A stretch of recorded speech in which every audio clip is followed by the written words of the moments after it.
Hi friends, welcome back to my channel. అందరు ఎలా ఉన్నారు ఫ్రెండ్స్? మేమైతే చాలా బాగున్నాము. మీరు కూడా చాలా బాగుండాలని మనస్ఫూర్తిగా కోరుకుంటూ ఈరోజు వ్లాగ్ని అయితే ఈ విధంగా స్టార్ట్ చేస్తున్నాను. ఇది వచ్చేసి మండే రోజు వ్లాగ్ అండి. మండే రోజు మార్నింగ్ అయితే నేను ఈ విధంగా ముగ్గు అయితే ఈ విధంగా పెట్టేసుకున్నాను. ఈ విధంగా ముగ్గు పెట్టేసిన తర్వాత పిల్లలైతే స్కూల్కి వెళ్ళిపోయారు ఫ్రెండ్స్. ఇక్కడ పిల్లల్ని స్కూల్కి రెడీ చేసి పంపించేసిన తర్వాత నేనైతే ఈరోజు కిచెన్లో అయితే నేను చికెన్ పచ్చడి ప్రిపేర్ చేద్దాము అనేసి అయితే ఈరోజైతే కేజీ చికెన్ అయితే తెచ్చారు మా వారు. అందుకోసమే నేనైతే ఈరోజు చికెన్ పచ్చడిని నేనైతే ఏ విధంగా చేస్తాను అనేసి ఈరోజు వీడియోలో మీ అందరికీ షేర్ చేద్దాము అనేసి ఇంకా ఈరోజు వీడియో అనేది ఈ విధంగా అయితే ఇక్కడి నుంచి అయితే ఈరోజు మార్నింగ్ అయితే నేను వీడియో షూట్ చేశాను. ఇక్కడ నేను ఫస్ట్ అయితే చికెన్ పచ్చడిని కొంచెం వీడియో అనేది తీయలేకపోయాను. అందుకోసమే ఇక్కడ మసాలా మనం ప్రిపేర్ చేసే కాడి నుంచి అయితే నేను వీడియో అనేది షూట్ చేశాను. ఇంకా మీకు చికెన్ పచ్చడి పూర్తిగా కావాలి అనుకుంటే మన ఛానల్కి వెళ్ళి ఒకటి రవి లాలూస్ కిచెన్లో వెళ్ళి చెక్ చేయండి. అక్కడైతే పూర్తి ప్రాసెస్ అయితే ఉంటుంది. ఇక్కడ నేను ఫస్ట్ అనేది కొంచెం వీడియో అనేది షూట్ చేయలేకపోయాను. అందుకోసం అనేసి ఇక్కడ నుంచి అయితే షూట్ చేస్తున్నాను. ఇక్కడైతే మసాలా అంతా కూడా ఈ విధంగా వేసేసుకున్నాను. వేసిన తర్వాత మిక్సీకి అయితే వేసేసుకొని పౌడర్ లెక్క చేసుకోవాలి. తర్వాత మనము కేజీ చికెన్ని తీసేసుకొని ఈ విధంగా చిన్న పీసెస్ లాగా అయితే కట్ చేసుకున్న తర్వాత దాన్ని అయితే మనము ఉప్పు కొంచెం పసుపు అయితే వేసేసుకొని మనము స్టవ్ మీద పెట్టేసుకొని దాంట్లో వాటర్ మొత్తం పోయేంత వరకు మనము చికెన్ అయితే ఉడికించుకోవాలి. ఈ విధంగా చికెన్ ఉడికించిన తర్వాత దీంట్లోకి అయితే నేను కేజీ చికెన్లోకి అయితే నేను పావు కేజీ ఆయిల్ అయితే తీసేసుకొని ఆ ఆయిల్లోకి నేను ఇక్కడ చికెన్ వేసేసుకొని మనము చికెన్ మొత్తం కూడా డీప్ ఫ్రై చేసుకోవాలి. చూడండి, మనము చికెన్ అయితే ఈ చికెన్లోకి మనకి కరెక్ట్గా పావు కేజీ ఆయిల్ అయితే పర్ఫెక్ట్గా సరిపోతుంది. ఇక్కడ చూడండి, మనము ఈ విధంగా ఈ ఆయిల్ని అయితే ఈ విధంగా ఫ్రై చేసిన తర్వాత మనకి చికెన్ అనేది బాగా గోల్డెన్ కలర్లోకి వచ్చేంత వరకు ఫ్రై చేసుకోవాలి. ఇక్కడ చూడండి, ఇంతకుముందు మసాలా పౌడర్ చూపించాను కదా, ఆ పౌడర్ అయితే నేను ఈ విధంగా పౌడర్ లాగా చేసేసుకున్నాను. మరి మెత్తగా పౌడర్లకు చేయాల్సిన అవసరం లేదండి. ఇక్కడ కొంచెం పలుకులుగా వేసుకుంటే మనకి పౌడర్ సరిపోతుంది. ఈ విధంగా పౌడర్ రెడీ అయిన తర్వాత పక్కకు పెట్టేసుకొని ఇక మనము ఇక్కడ చూడండి, చికెన్ కూడా మనకి పర్ఫెక్ట్గా ఫ్రై అయిపోయింది. మరి మనము చికెన్ని గోల్డెన్ కలర్ వచ్చేంత వరకే ఫ్రై చేసుకోవాలి. ఎక్కువసేపు ఫ్రై చేయకూడదు, అదేవిధంగా తక్కువ సేపు కూడా ఫ్రై చేయకూడదు. ఎందుకంటే మరీ మెత్తగా ఉన్న మనకి చికెన్ అనేది మనకి పచ్చడి అనేది తొందరగా పాడైపోతుంది. ఈ విధంగా మనము చికెన్ పీస్ని అనేది బాగా ఫ్రై చేసుకుంటేనే మనకి పచ్చడి అనేది ఎక్కువ రోజులు నిలువ ఉంటుంది. అదేవిధంగా మనము మరీ ఎక్కువసేపు మనం చికెన్ని ఫ్రై చేసినా సరే మనకి పచ్చడి అనేది పీస్ అనేది మనకి చికెన్ ముక్క గట్టిగా ఉండే అవకాశం ఉంది. కాబట్టి కొంచెం చూసుకొని గోల్డెన్ కలర్ వచ్చేంత వరకు ఫ్రై చేసుకుంటే సరిపోతుంది.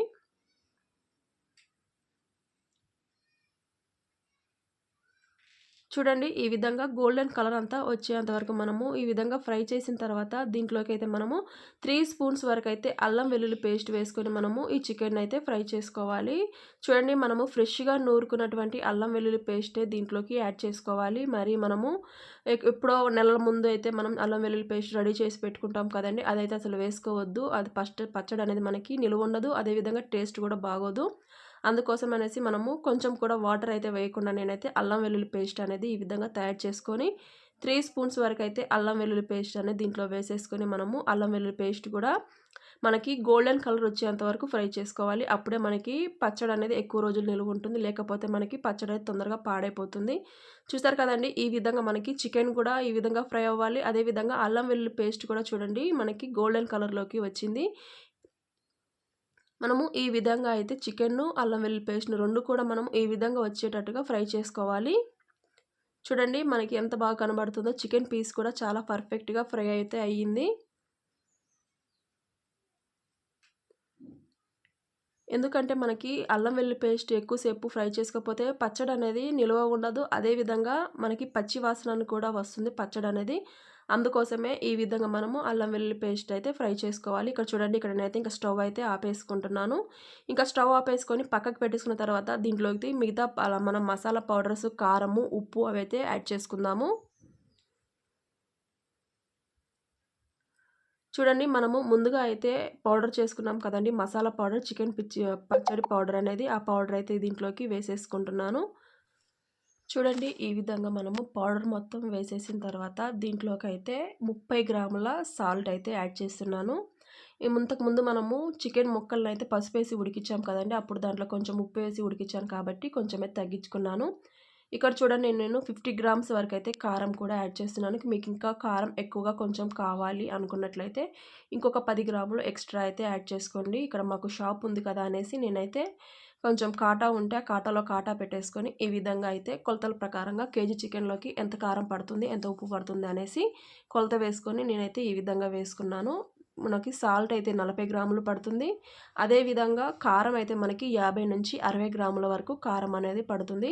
ఈ విధంగా మొత్తం అయితే మనము మిక్స్ చేసుకొని పక్కనైతే పెట్టేసుకుందాము. చూడండి ఇది మనకి పూర్తిగా చల్లారేంత వరకు మనము ఈ పచ్చడినైతే చల్లారనివ్వాలి. చూడండి దీంట్లోకి మనము చల్లారిన తర్వాతనే నిమ్మకాయ అనేది యాడ్ చేసుకోవాలి.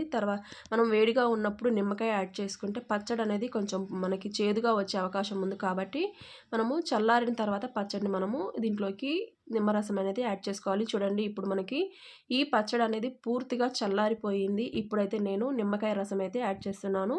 ఇక్కడ చూడండి నేను 4 నిమ్మకాయలు అయితే తీసేసుకొని ఇక్కడ రసంలాగా చేసేసుకున్నాను. ఈ విధంగా మనము నిమ్మకాయ రసం అయితే దీంట్లోకి యాడ్ చేసుకున్న తర్వాత మొత్తం అయితే ఒకసారి ఈ విధంగా మిక్స్ చేసుకోవాలి. చూడండి ఈ విధంగా పచ్చడి మొత్తం మనమైతే ఈ విధంగా మిక్స్ చేసుకున్న తర్వాత మనము ఏదన్నా గాజు పాత్రలో కానీ లేదా ప్లాస్టిక్ డబ్బాలో కానీ మనము ఈ పచ్చడిని అయితే స్టోర్ చేసుకుందాము. మనం ఈ పచ్చడి ఈ విధంగా స్టోర్ చేసుకోవడం వల్ల 3 మంత్స్ నుంచి 4 మంత్స్ వరకు అయితే మనకి ఈ పచ్చడి అనేది స్టోర్ ఉంటుంది. ఇక్కడ చూడండి ఈవినింగ్ టైంలో అయితే నేను ఇంకా పచ్చడి చేసేసిన తర్వాత మధ్యాహ్నం లంచ్ అయ్యేది మొత్తం కంప్లీట్ అయిపోయిన తర్వాత ఇంక ఈవినింగ్ పిల్లలు స్కూల్ నుంచి వచ్చేసిన తర్వాత మళ్ళీ డిన్నర్ అయితే మనము రెడీ చేయాలి కదండి. అందుకోసం అనేసి ఒక సైడ్ అయితే అన్నం పెట్టేసి ఒక సైడ్ అయితే వంకాయ టమాటా కర్రీ చేద్దాము అనేసి ఇంకా వంకాయ ఉల్లగడ్డ బంగాళదుంపలు అంటాం కదండి ఆ బంగాళదుంపల కర్రీ అయితే చేద్దాము అనేసి ఇంకా పొయ్యి మీద అయితే వేసేసాను. ఇక్కడ పక్కకైతే మార్నింగ్ అయితే టిఫిన్ కోసం అనేసి ఇక్కడ దోసకైతే నానబెట్టాను. ఇక్కడ నేనైతే దోసకి నానబెట్టేసిన తర్వాత కర్రీ అయితే చేద్దాంలే అనేసి ఇంకా కర్రీ ఒక పక్కన పెట్టేశాను. అన్నం అయితే ఒక పక్కన ఈ విధంగా ఉడుకుతూ ఉంది. ఇక్కడ బౌల్స్ కూడా ఈవినింగ్ పిల్లలు స్కూల్ లంచ్ బాక్సెస్ అయితే ఏమీ క్లీన్ చేయలేదు. మార్నింగ్ తోమినవన్నీ కూడా నీట్గా సర్దేసిన తర్వాత ఇంకా బౌల్స్ అన్నీ కూడా క్లీన్ చేసుకోవాలి. ఇక్కడ కౌంటర్ టాప్ మొత్తం కూడా నీట్గా అయితే క్లీన్ చేశాను. క్లీన్ చేసిన తర్వాత మొత్తం ఎక్కడికక్కడ సర్ది పెట్టేసిన తర్వాత బౌల్స్ అన్నీ దాంట్లోకి వేసేసుకొని వంట అయితే ప్రిపేర్ చేస్తున్నాను. వంట నైట్ అయితే అన్నం డిన్నర్ అనేది కంప్లీట్ అయిపోయిన తర్వాత బౌల్స్ అన్నీ కూడా క్లీన్ చేసుకుంటే మనకి మార్నింగ్కి అయితే ఎలాంటి హడావిడి లేకుండా పని అయితే పూర్తిగా కంప్లీట్ చేసుకోవచ్చు. చూడండి మార్నింగ్ పెట్టిన పచ్చడి అయితే ఈవినింగ్ చూడండి ఏ విధంగా కనబడుతుందో. మనం ఇంకా 3 డేస్ వరకు ఇదే విధంగా ఉంచేసుకొని 3 డేస్ తర్వాత మనం పచ్చడి అనేది కలుపుకున్న తర్వాత చూడండి టేస్ట్ అయితే మనం ఇంకా అన్నంలోకి వేడి అన్నంలోకి వేసుకొని తింటే చాలా టేస్ట్ అనేది చాలా బాగుంటుంది. ఇక్కడ చూడండి మనకి వంకాయ టమాటా అదేవిధంగా ఉల్లగడ్డ ఇవన్నీ బంగాళదుంపలు అంటాం కదండి ఆ బంగాళదుంప ఇవన్నీ వేసేసుకొని మనము ఈ విధంగా ఉడికిచ్చేసిన తర్వాత దీంట్లోకి కొంచెం పసుపు అయితే వేసేసుకొని ఈ విధంగా కలిపేసుకోవాలి.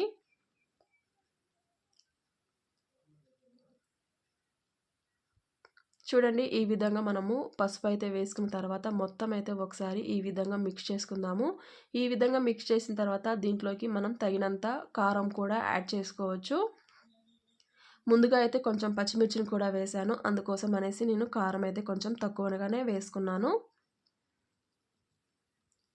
చూడండి మనకి వాటర్ ఏమి వేగిపోయినా సరే మనకి బంగాళదుంపలు అనేది బాగా ఉడికిపోతాయి.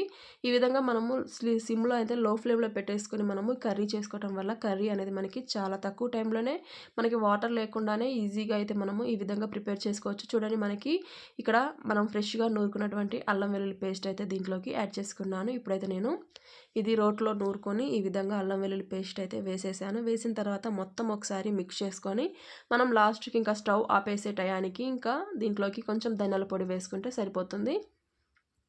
ఇక్కడ చూడండి దీంట్లోకి కొంచెం వాటర్ అయితే అల్లం వెల్లుల్లి పేస్ట్ వేసాను కదండి కొంచెం పచ్చివాసన రాకూడదు అనేసి కొంచెం వాటర్ అయితే టీ గ్లాస్ అన్ని వాటర్ అయితే యాడ్ చేసుకొని మొత్తం ఒకసారి మిక్స్ చేసుకొని మనము ఈ విధంగా ఒక 2 మంటలు వచ్చేంత వరకు ఈ విధంగా లో ఫ్లేమ్లో అయితే మనము ఈ కర్రీని అయితే ఈ విధంగా ఉడికించుకోవాలి.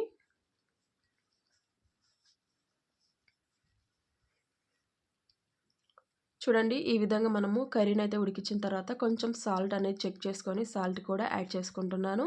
ఈ విధంగా సాల్ట్ అయితే యాడ్ చేసిన తర్వాత దీంట్లోకి అయితే ధనియాల పౌడర్ కూడా వేసేసుకొని మొత్తం ఒకసారి మిక్స్ చేసుకుందాము. చూడండి ఈ విధంగా ధనియాల పౌడర్ కూడా వేసేసిన తర్వాత మొత్తం అనేది ఈ విధంగా మిక్స్ చేసుకుంటున్నాను. మిక్స్ చేసుకున్న తర్వాత కాసేపు మనము కొంచెం కొత్తిమీర వేసేసుకొని ఇంక మూత పెట్టేసుకొని మనము ఒక 2 మినిట్స్ అయితే మనం ఈ కర్రీని లో ఫ్లేమ్లో ఉడికించుకుంటే మనకి ఎంతో టేస్టీగా ఉండేటువంటి బంగాళదుంప వంకాయ కర్రీ అయితే మనకి రెడీ అయిపోతుంది. ఇది మనకైతే చూడండి, ఈ వంకాయ కర్రీ అయితే మనకి చపాతీలో కానీ అన్నంలోకి కూడా చాలా బాగుంటుంది. వేడివేడి అన్నంలోకి అయినా సరే, అదేవిధంగా చపాతీలోకి పుల్కాల్లోకి కూడా మనకి ఈ కర్రీ అయితే చాలా టేస్టీగా ఉంటుంది. తప్పకుండా అయితే మీరు కూడా ఈ ప్రాసెస్లో ఈ వంకాయ బంగాళదుంప కర్రీ అయితే ట్రై చేసి చూడండి. ట్రై చేసిన తర్వాత ఏ విధంగా ఉంది అనేసి కామెంట్ బాక్స్లో కామెంట్ చేయండి. అదేవిధంగా చికెన్ పచ్చడిని కూడా ఏ విధంగా తయారు చేసుకోవాలి అనేసి అయితే ప్రాసెస్ పెట్టాను కదండి. తప్పకుండా మీరైతే చికెన్ పచ్చడిని ఈ ప్రాసెస్లో ఒక్కసారి ట్రై చేసి చూడండి. ట్రై చేసిన తర్వాత టేస్ట్ అనేది ఏ విధంగా ఉందనేసి కామెంట్ బాక్స్ అయితే తప్పకుండా కామెంట్ చేయండి ఫ్రెండ్స్. ఇక్కడ మనకి వంకాయ టమాటా కర్రీ అయితే పూర్తిగా కంప్లీట్ అయిపోయింది. ఇక లో ఫ్లేమ్లో పెట్టేసుకొని మనము 1 నిమిషం ఉడికించుకొని ఇక స్టవ్ అయితే ఆపేసుకుందాము. ఇక్కడ చూడండి, కొత్తగా అయితే మన ఛానల్ చూస్తున్నట్లయితే ప్లీజ్ ఫ్రెండ్స్ సబ్స్క్రైబ్ చేసుకొని సపోర్ట్ చేయండి. అదేవిధంగా మీరైతే ఒక లైక్ ఇవ్వండి ఫ్రెండ్స్. మీరు ఇచ్చే లైక్ వల్ల వీడియో అనేది మరికొంతమందికి షేర్ అయ్యే అవకాశం ఉంది కాబట్టి లైక్ ఇచ్చి సపోర్ట్ చేయండి. ఇక్కడ చూడండి, ఇంతకుముందు అయితే నేను వ్లాగ్లో అయితే షేర్ చేశాను కదండి. ఇక్కడ మనకు చైర్స్ వేసిన దగ్గర అయితే దివాన్ కాట్ అయితే వేసాము. అక్కడ దివాన్ కాట్ ప్లేస్లో అయితే చైర్స్ అనేది పెట్టాము కదండి. ఇంతకుముందు బాగుందా ఇప్పుడు బాగుందా అనేసి అయితే కామెంట్ చేయండి.